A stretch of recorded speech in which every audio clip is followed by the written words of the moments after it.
Everyone, Jules here. Today I'm going to talk about a tarot deck that's quite important, and it's called the Hermetic Tarot.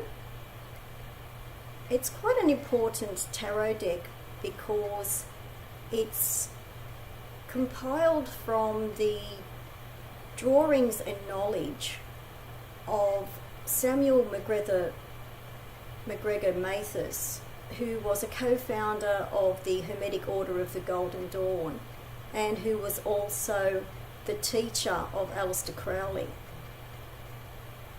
It's a black and white deck and the drawings are quite intricate.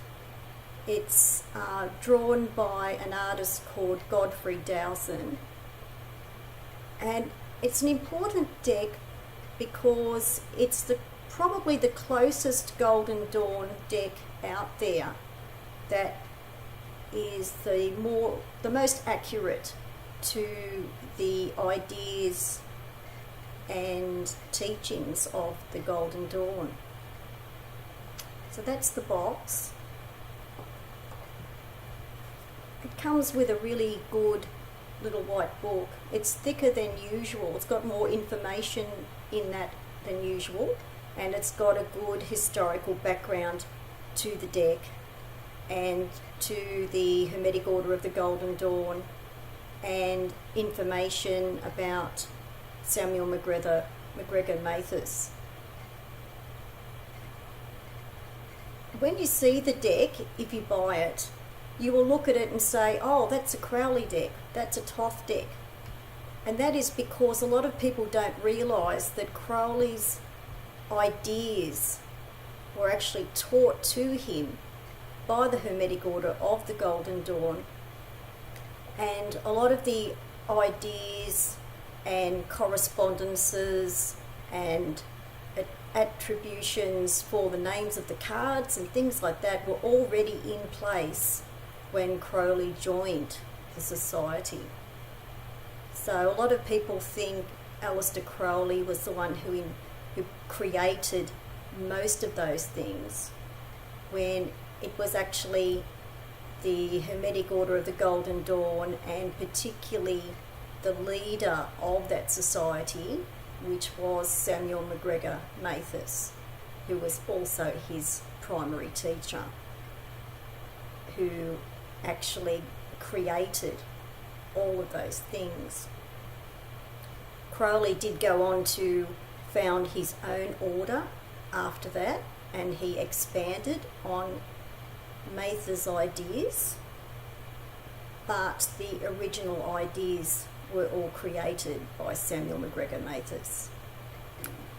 I'm just going to show you some of the cards. They're black and white. This is the Magician card. In some of the cards you can actually see some of the ideas that Crowley would use for his deck as well, like the figure of Mercury here, or Thoth, Hermes, is here, very much like the Magician in the Thoth deck. That's the Magician card.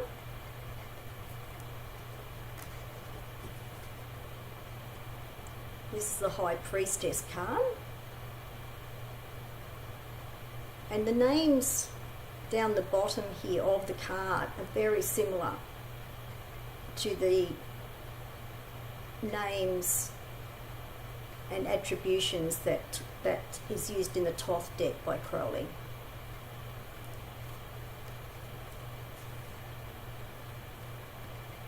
This is the Strength card. It's actually called Fortitude in this deck.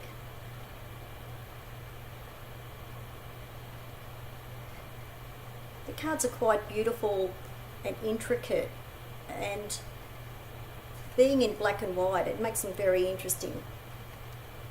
It's the Wheel of Fortune.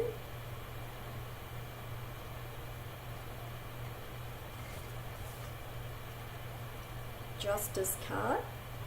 It's very interesting with the yin and yang here as well.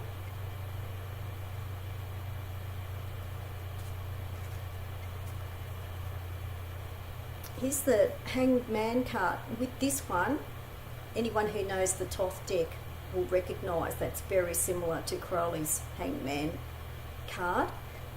Of course, the Thoth deck is coloured, but you can see a very close resemblance to the drawing of the Hangman card in the Thoth deck.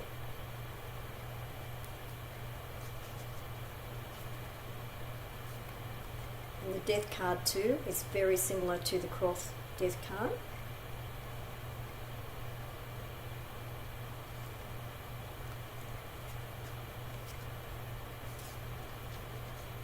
Also, the Temperance card is very much like the card in the Thoth deck that Crowley called Alchemy.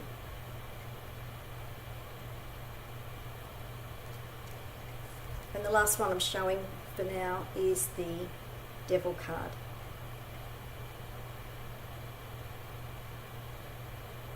And these are the backs to the cards.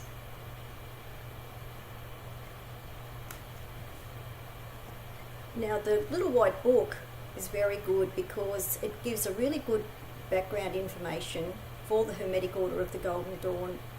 It's got more information in this than usual, so anyone who wants to know more about the Hermetic Order of the Golden Dawn and their attributions for the cards, it's even got a little bit of qabalah in here, a little bit of qabalah knowledge. It's very good background. The rest of the cards are pip cards, ordinary pip cards, but very intricately drawn, and the court cards are similar to the Thoth idea as well. So it's going to be similar to Thoth in that way, but it's black and white, and the drawings are a bit different, but very similar, because these are the ideas of Samuel MacGregor Mathers. So I thought I would show that deck because it's probably, I think, the best example of a true Golden Dawn deck other than the Crowley Thoth deck, and because Crowley got his ideas from Samuel MacGregor Mathers, it's bringing that to your attention that the correspondences and attributions and keywords were already in place before Crowley joined the organisation. And I'm just going to finish with a book called A History of the Occult Tarot by Ronald and Michael Dummett.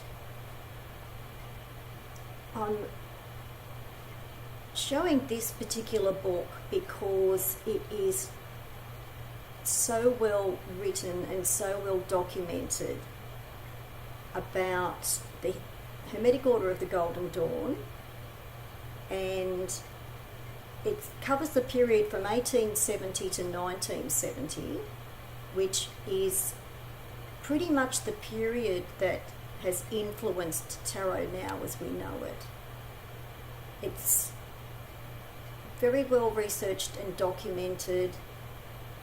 It doesn't hold anything back about the author's attitudes towards the character and personalities of the people. It's got a bias particularly about the characters of Aleister Crowley and Samuel MacGregor Mathers, but it still makes the point that the Hermetic Order of the Golden Dawn were instrumental, along with Mathers, in influencing particularly the English system of tarot, which is what most of the Western world knows today. And the other great thing about this book is that it's very well organised. A lot of esoteric books are not very well organised and not as easy to read. This can be used as a very good reference book. You don't have to read it cover to cover.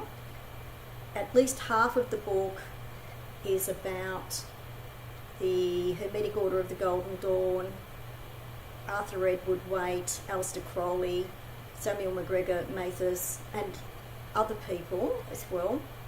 About 3 chapters are to do with what was happening in some other parts of Europe at the same time. And the background knowledge in this book is really valuable because it's very accurately written and it's all in one place. I have seen all of this information in several books, but to get it all in one book and so well researched and documented is really good. It's actually quite interesting to read. It's not one of those books that is just so dense that you can't read it. It's actually quite interesting to read. So anyone who's interested, who wants a very accurate book about the background history to the tarot, it's very good. It's published by Duckworth. I'll put the details under the video. And don't be too put off by the word occult, because occult is really meaning the same thing as esoteric. It doesn't mean anything evil. So if anyone thinks, oh, occult tarot, maybe that's really evil or associated with the devil or something like that, even though it happens to have the devil card on the cover. I think it's a great book, and I have read a lot of books along this line, believe me. I have got a lot of books along this line, and this is the most accessible and well written one that I have seen, and all in one book, so it's very good. Okay, well, I hope that's been helpful to you for today, getting some more background information to the Hermetic Order of the Golden Dawn, why it was so instrumental in the contribution to tarot and the making of tarot as we know it today. So I thought I would give you some information about the Hermetic Tarot. If some people want to get that, it's a very good deck, and as I said, the little white book in this gives you a fairly good background on its own. It's not as good, of course, as that book that I showed you, but it's good enough, but it's not as accurate as the book that I was showing to you. Okay, well, that's all for today, and I hope that was enjoyable and useful, and I'll see you next time. Thanks for watching. Bye.